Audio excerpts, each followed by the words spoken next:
చాలా రోజుల తర్వాత నేను చూసిన మంచి action animated series Blue Eye Samurai. ఈ సిరీస్ లోని మంచి స్టోరీ ఉంటుంది, క్యారెక్టర్ డెవలప్మెంట్స్ ఉంటాయి, మంచి యాక్షన్ సీక్వెన్సెస్ ఉంటాయి. ఫస్ట్ సీజన్ చూసిన తర్వాత కొన్ని అన్ఆన్సర్డ్ క్వశ్చన్స్ ఉంటాయి, అవి క్లియర్ గా ఈ వీడియోలోనే ఎక్స్ప్లెయిన్ చేస్తాను. అండ్ మీరు కనుక ఈ సిరీస్ ని చూడకపోతే ఫస్ట్ ఎపిసోడ్ యూట్యూబ్ లోని ఫ్రీగా అవైలబుల్ గా ఉంది. ఆ ఎపిసోడ్ చూసిన తర్వాత మీకు నచ్చితే నెట్ఫ్లిక్స్ లోని ఫుల్ సిరీస్ అవైలబుల్ గా ఉంటుంది. ఒకవేళ మీకు కానీ ఓల్డ్ టైప్ ఆఫ్ సమురై స్టోరీస్ ఇష్టమైతే ఈ సిరీస్ కూడా ఖచ్చితంగా నచ్చుతుంది. First old building. ఈ సిరీస్ జరిగేది 1657లోని జపాన్ 7వ ఏర్లోని. పర్టికులర్గా ఈ టైం పీరియడ్లోని జపాన్ని రూల్ చేసేది ఒక ఎంపరర్ ఉంటాడు. ఇతని కింద ఒక షోగన్ ఉంటాడు. షోగన్ అంటే ఎంపరర్ కింద ఉండే మిలిటరీ ఫోర్స్కి లీడర్ అనమాట. ఈ సిరీస్లోని ఎక్కువగా ఈ నేమ్ వినిపిస్తూ ఉంటుంది. ఇంకా స్కిల్ఫుల్ సమురైస్ ఉంటారు. అండ్ పెద్దగా ఉమెన్స్కి ఈ టైం పీరియడ్ని ఇంపార్టెన్స్ ఏమి ఉండదు. ఎక్కువ మంది ఉమెన్స్ హౌస్ వైఫ్స్గానే ఉంటారు అండ్ చాలా మంది ఒంటరిగానే ఉంటారు. అలాంటి వాళ్ళు ప్రాస్టిట్యూషన్లో జాయిన్ అవుతారు. అండ్ సిరీస్లోనే ఎక్కువగా ఇలాంటి వాళ్ళు మనం చూస్తూ ఉంటాం. మెయిన్ ఇంపార్టెంట్ ఈ ఏరాలోని అవుట్ సైడర్స్ని అలౌ చేయరు. ఎందుకంటే అవుట్ సైడర్స్ని అందరినీ సెకండ్ క్లాస్గా చాలా హీనంగా చూస్తారు. మెయిన్ క్యారెక్టర్ మీసు కూడా ఈ సెకండ్ క్లాస్కి చెందిందే. ఈ సిరీస్ మొత్తం మెయిన్ క్యారెక్టర్ చుట్టూ తిరుగుతుంది. ఫస్ట్ ఈ క్యారెక్టర్ మెయిల్ అనుకుంటాం, బట్ కొంతసేపటి తర్వాత మనకు క్లారిటీ వస్తుంది తను ఫీమేల్ అని చెప్పి. ఈ సీజన్ అంతా ఈ క్యారెక్టర్ కున్న రివెంజ్ చుట్టూ తిరుగుతుంది. మీసు సెకండ్ క్లాస్ కాబట్టి తన ఐడెంటిటీని దాచుకోవడానికి గ్లాసెస్ పెట్టుకుంటుంది. Mizu half Japanese and half outsider అనమాట. తను ఇలా అవ్వడానికి కారణం వాళ్ళ నాన్న. మొత్తం 4 మెంబర్స్ ఉంటారు. వాళ్ళు వెస్ట్ సైడ్ నుంచి వైట్ మెన్ అనమాట. అందులోనే ఒకళ్ళు వాళ్ళ మదర్ని రేప్ చేయడం వల్లే మీసు ఇలా పుడుతుంది. తను అలా పుట్టడం వల్లే అందరూ తన మాన్స్టర్లో చూస్తారు. చిన్నప్పటి నుంచి మీసు ఎన్నో అవమానాలను ఎదుర్కొంటుంది. చిన్నప్పుడు మీసు ఒక old man and blind swords making మాస్టర్ని కలుస్తుంది. అతను కలిసిన తర్వాత మీసు అక్కడే ఉంటుంది. అక్కడే ఉండడానికి రీజన్ ఆ ఓల్డ్ మ్యాన్కి కళ్ళు కనిపించు. సో మీసు ఐడెంటిటీ ఏంటో తనకు తెలియదు. ఆ ఓల్డ్ మ్యాన్కి హెల్ప్ చేస్తూ అక్కడే ఉంటుంది. అతను తయారు చేసే సోర్డ్ మేకింగ్స్కి హెల్ప్ చేస్తూ తను సోర్డ్ ఫైటింగ్ని నేర్చుకుంటుంది.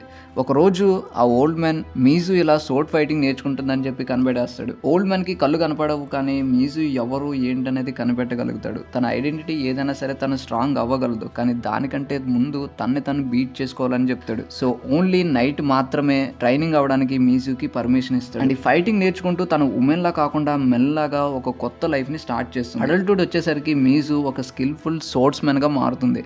మీసు ఇంత స్ట్రాంగ్గా మారడానికి కారణం వాళ్ళ అమ్మని రేప్ చేసిన 4 వైట్ మెన్స్ని చంపేద్దాం అనుకుంటుంది. అండ్ తన రివెంజ్ అంత ఈజీ కాదు. ఎందుకంటే ఏదో ఒక పాయింట్లో తన రివెంజ్ని పక్కన పెట్టేసి ఒక నార్మల్ లైఫ్ని గడపాలని అనిపిస్తుంది. అలాంటి సిచ్యువేషనే మీసు లైఫ్లో కూడా వస్తుంది. చిన్నప్పుడు మీసును పెంచిన అమ్మని మీసు మళ్ళీ స్కిల్ఫుల్ సోర్డ్స్ మ్యాన్ అయిన తర్వాత కలుస్తుంది. కొంతకాలం వాళ్ళ అమ్మతో పాటే ఉంటుంది. అండ్ ఇక్కడే ఒక అబ్బాయిని కూడా లవ్ చేస్తుంది. పెళ్లి చేసుకుందాం అనే టైంకి వాళ్ళ అమ్మ అండ్ మీసు ప్రేమించిన అతను ఇద్దరు మీసుని మోసం చేస్తారు. అలాంటి బిట్రేయల్ మీసు తట్టుకోలేకపోతుంది. అక్కడి నుంచి ఇంక ఎవరిని నమ్మకూడదని అర్థమవుతుంది. తను ఇంకా స్ట్రాంగ్గా మారుతుంది. తన రివెంజ్ తీర్చుకోవడానికి ఇంకొంచెం బలం తనకి యాడ్ అవుతుంది. మీరు కనుక గమనిస్తే ఫస్ట్ ఎపిసోడ్లోనే మీసు డోజోలోకి ఎంటర్ అవుతున్నప్పుడు అక్కడ ఒక తల్లి పిల్లని చూస్తుంది. అక్కడ ఉన్న వాళ్ళు లోపలికి వెళ్ళకుండా వాళ్ళని ఆపేస్తారు. ఫస్ట్ టైం చూస్తున్నప్పుడు మీసు వాళ్ళకి హెల్ప్ చేస్తుందేమో అనుకుంటాం, కానీ మీసు వాళ్ళని పట్టించుకోకుండా అక్కడి నుంచి వెళ్ళిపోతుంది. ఎందుకంటే అప్పుడు మీసు మైండ్లోనే ఒకటే ఉంటుంది, తన రివెంజ్. ఇక్కడ నుంచి ఒకరిని చంపేస్తుంది. అది మనకు చూపించరు. తన లిస్ట్లో ఉన్న సెకండ్ పర్సన్ని చంపడానికి తన జర్నీ స్టార్ట్ చేస్తుంది. అందులోని ఒక చిన్న విలేజ్లోని ఫస్ట్ ఎపిసోడ్ ఓపెన్ అవుతుంది. ఈ జర్నీలోని మీసుకి కొన్ని ఇంట్రెస్టింగ్ క్యారెక్టర్స్ కనిపిస్తాయి. అందులోని తనకి ఫస్ట్ కనిపించేది రింగో. ఇతనికి 2 చేతులు ఉండవు. ఒక చిన్న హోటల్లోని వాళ్ళ నాన్నతో కలిసి ఆ హోటల్లో పనిచేస్తూ ఉంటాడు. ఒక రోజు తన హోటల్లోని మీసుని చూస్తాడు. తనలాగా కావాలి అనుకుంటాడు. అప్పటి నుంచి రింగు మీసు వెనకాలే తిరుగుతాడు. ఫస్ట్ ఈ క్యారెక్టర్ అంత యూస్ఫుల్గా అనిపించదు, కానీ లాస్ట్కి వచ్చేసరికి మీసుకి చాలా హెల్ప్ అవుతాడు. ఈ క్యారెక్టర్ మీసు లాగా సోర్డ్స్ మ్యాన్ కావాలి అనుకుంటాడు, కానీ అది కాకుండా రింగోకి కావాల్సింది ఏదో ఉంటుంది. టేగన్. ఈ క్యారెక్టర్ చాలా ఇంట్రెస్టింగ్ క్యారెక్టర్. ఫస్ట్ సీజన్లోనే హానరబుల్ సోర్డ్స్ మ్యాన్. ఫస్ట్ ఎపిసోడ్లోనే ఒక ఎపిక్ యాక్షన్ సీక్వెన్స్ ఉంటుంది. మీసు ఒక్కడే డోజోలోకి వెళ్ళి అక్కడ ట్రైనింగ్ అవుతున్న అందరి స్టూడెంట్స్ని ఓడిస్తాడు. అందులోని టేగన్ కూడా ఉంటాడు. ఇప్పటి వరకు టేగన్ ఎవరి చేతిలోనే ఓడిపోలేదు. ఎప్పుడైతే మీసు చేతిలో ఓడిపోతాడో అప్పటి నుంచి మీసుని ఓడించడమే తన జీవిత లక్ష్యంగా పెట్టుకుంటాడు. వీళ్ళిద్దరి మధ్య ఒక రొమాంటిక్ కనెక్షన్ ఉంటుంది. టేగన్కి ఒక లవర్ కూడా ఉంటుంది. తన పేరు అకేమి. అకేమి ఒక ప్రిన్సెస్.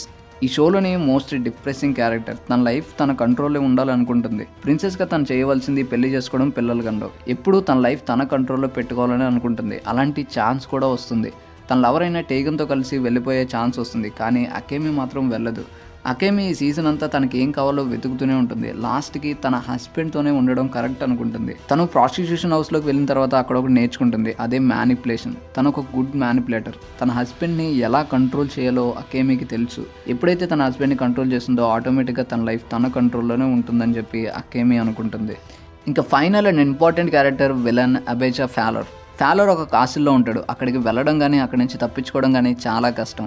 ఫ్యాలర్కి అన్ని వసతులు అక్కడ ఉంటాయి. వైట్ మ్యాన్ కావడంతో అతన్ని వెలివేశారు, కానీ ఫ్యాలర్ సీక్రెట్గా జపాన్ రిచెస్ట్ పీపుల్కి హెల్ప్ చేస్తూ ఉంటాడు. లండన్ నుంచి ఫ్యాలర్కి కనెక్షన్స్ ఉంటాయి. అక్కడ నుంచి వచ్చిన వాటితోనే ఎన్నాళ్ళుగా వాళ్ళకి హెల్ప్ చేస్తున్నాడు కాబట్టి తనను కూడా ఒక షోగన్లా కలుపుకోమని చెప్పి వాళ్ళని రిక్వెస్ట్ చేస్తాడు.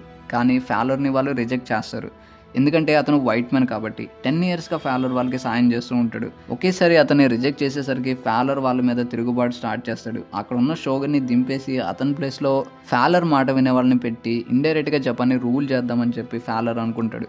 దీనికి తన దగ్గర ఉన్న వెపన్స్ గన్స్. ఈ ఫస్ట్ సీజన్ ఫైనల్ చూడడం ఇక్కడే జరుగుతుంది. ఫ్యాలర్కి మీజుకి ఫైనల్ బ్యాటిల్ కూడా ఇక్కడే జరుగుతుంది. అండ్ వీళ్ళిద్దరి మధ్య డిస్కషన్లోనే చాలా ఇన్ఫర్మేషన్ తెలుస్తుంది. తన లైఫ్ అంతా ఈ వైట్ మ్యాన్ని చంపడానికి మీజు ట్రైన్ అవుతాడు. ఫ్యాలర్ని చంపే ఛాన్స్ వచ్చినా సరే మీజు అతన్ని చంపకుండా వదిలేస్తాడు, ఎందుకంటే ఇతన్ని చంపడంతోనే తన రివెంజ్ కంప్లీట్ అవ్వదు. మీజు మిగిలిన వాళ్ళు ఎక్కడున్నారో తెలుసుకోవాలంటే ఖచ్చితంగా దానికి ఫ్యాలర్ హెల్ప్ కావాలి. సో అందుకే అతన్ని వదిలేస్తాడు. ఇక లాస్ట్లోని ఫ్యాలర్ని తీసుకొని షిప్లోని లండన్ బయలుదేరుతున్నట్టు చూపిస్తారు. ఈ పర్టికులర్ టైం పీరియడ్లోని షిప్ మీద లండన్ వెళ్ళడం అంటే అంత ఈజీ కాదు.